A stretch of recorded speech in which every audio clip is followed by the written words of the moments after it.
प्रभु की स्तुति हो। आज हम बाइबल के एक ऐसे विषय पर बात करने जा रहे हैं जो उसके दिल में बसता है, और वो है प्रेम। देखिए, ये सिर्फ एक भावना नहीं है, बल्कि एक पूरा जीवन दर्शन है जो सृष्टि से लेकर उद्धार तक हर चीज का आधार बनता है। इस सफर की शुरुआत हम एक बहुत ही गहरे कथन से करते हैं, परमेश्वर प्रेम है। जरा सोचिए, ये सिर्फ ये नहीं कहता कि परमेश्वर प्रेम करता है, बल्कि ये कि प्रेम ही उसका स्वभाव है, उसका असल सार है। तो चलिए अब जरा और गहराई में उतरते हैं। सवाल ये उठता है कि बाइबल में प्रेम का असल मतलब क्या है, क्योंकि ये आज की दुनिया की परिभाषा से कहीं ज्यादा गहरा है। देखिए, आज की दुनिया में हम प्रेम को कैसे देखते हैं? अक्सर एक एहसास की तरह, है ना, जो आता है चला जाता है। लेकिन बाइबल का नजरिया वो बिल्कुल अलग है। बाइबल का प्रेम एक भावना से कहीं बढ़कर एक पक्का इरादा है, एक एक्शन है। इसका फोकस इस पर नहीं है कि मुझे क्या मिल रहा है, बल्कि इस पर है कि मैं क्या दे सकता हूँ। और ये अस्थायी नहीं, बल्कि त्याग से भरा और हमेशा बना रहने वाला है। तो सबसे जरूरी बात यह है कि बाइबल का प्रेम एक सचेत फैसला है, किसी और की भलाई के लिए एक कमिटमेंट। अगर हम पुराने नियम में देखें तो प्रेम के लिए एक बहुत ही खास इब्रानी शब्द है, अहावा। ये शब्द सिर्फ प्यार मोहब्बत की बात नहीं करता, बल्कि इसमें गहरी निष्ठा, वफादारी और एक अटूट वादे के प्रति ईमानदारी शामिल है। और पता है, परमेश्वर अपने लोगों से इसी अहावा प्रेम का वादा करता है। वो कहता है, मैंने तुझसे सदा का प्रेम किया है। मतलब एक ऐसा प्रेम जो कभी खत्म नहीं होगा, जो हालात के साथ बदलेगा नहीं। अब जब हम नए नियम में आते हैं तो प्रेम की समझ और भी ज्यादा साफ हो जाती है। यहाँ हमें 4 अलग अलग यूनानी शब्द मिलते हैं, एरोस यानी रोमांटिक प्रेम, स्टोर्गे यानी परिवार का प्यार, और फिलिया यानी दोस्ती वाला प्रेम। लेकिन इन सब में जो सबसे ऊपर है वो है एगैपे प्रेम, जो बिना किसी शर्त के त्याग करने वाला और ईश्वरीय प्रेम है। तो ये इतना शक्तिशाली प्रेम ये आता कहाँ से है? इसका स्रोत क्या है? जवाब सीधा है, इसका स्रोत स्वयं परमेश्वर है। इस बात को समझने के लिए पुराने नियम में होशे नबी की कहानी एक बहुत ही जबरदस्त मिसाल है।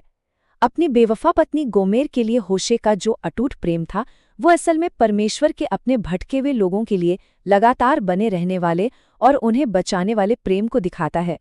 ये प्रेम सिर्फ एक काम नहीं, बल्कि परमेश्वर के स्वभाव का, उनके चरित्र का मूल हिस्सा है। जैसा कि भजन संहिता में लिखा है, यहोवा करुणामय और अनुग्रहकारी है, विलंब से क्रोध करने वाला और अति प्रेमी है। करुणा और कृपा उसके प्रेम करने वाले स्वभाव का ही एक हिस्सा है। लेकिन ये ईश्वरीय प्रेम सिर्फ एक विचार या एक एहसास बनकर नहीं रह गया। इसे असल जिंदगी में पूरी तरह से दिखाया गया यीशु मसीह के जीवन में। यीशु ने तो पूरी की पूरी व्यवस्था का सार ही इन 2 महान आज्ञाओं में समेट दिया। पहली, परमेश्वर से अपने पूरे दिल, अपनी पूरी जान और अपनी पूरी समझ से प्रेम करना, और दूसरी, अपने पड़ोसी से अपने समान प्रेम करना। मतलब प्रेम ही हर चीज के केंद्र में है।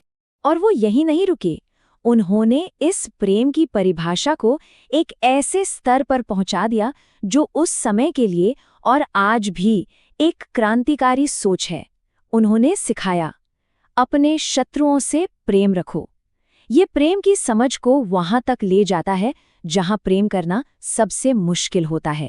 यीशु ने सिर्फ कहा नहीं, उन्होंने अपनी कहानियों के जरिए दिखाया भी कि ये अलग तरह का प्रेम असल में कैसा दिखता है। जैसे भले सामरी की कहानी या उड़ाऊ पुत्र की कहानी। ये कहानियां सिखाती है कि प्रेम हर सीमा को पार कर जाता है और हर गलती को माफ कर देता है। और इस प्रेम का शिखर, इसकी सबसे बड़ी मिसाल हमें क्रूस पर मिलती है। परमेश्वर ने जगत से ऐसा प्रेम रखा कि उसने अपना इकलौता पुत्र दे दिया। ये त्याग का सबसे बड़ा काम था, जहां परमेश्वर ने दुनिया के लिए अपने बेटे को दे दिया। तो अब ये जो इतना गहरा प्रेम है, ये सिर्फ जानने या उसकी तारीफ करने के लिए नहीं है, बल्कि ये हमारे अपने जीवन के लिए एक बुलावा है कि हम भी इसे अपनी जिंदगी में उतारें। प्रेरित पौलुस हमें एक तरह से एक प्रैक्टिकल गाइड देते हैं कि ये प्रेम असल में दिखता कैसा है। वो बताते हैं कि प्रेम धीरजवंत है, दयालु है, ईर्ष्या नहीं करता, अपनी बड़ाई नहीं करता, घमंड नहीं करता, अशिष्ट नहीं है, स्वार्थी नहीं है और आसानी से गुस्सा भी नहीं होता। यानी प्रेम हमारे कामों में दिखता है। पौलुस तो यहाँ तक साफ करते हैं कि प्रेम ही सबसे ऊंचा गुण है। वो लिखते हैं, और अब विश्वास, आशा, प्रेम, ये तीनों स्थायी हैं, परंतु इनमें सबसे बड़ा प्रेम है। ये विश्वास और आशा से भी बड़ा है, क्योंकि ये परमेश्वर का असली स्वभाव है। तो आखिर में हम कहाँ पहुँचते हैं? बात ये है कि हमारे प्रेम करने की जो क्षमता है, वो एक प्रतिक्रिया है। ये उस प्रेम का नतीजा है जो परमेश्वर ने पहले हमसे किया है।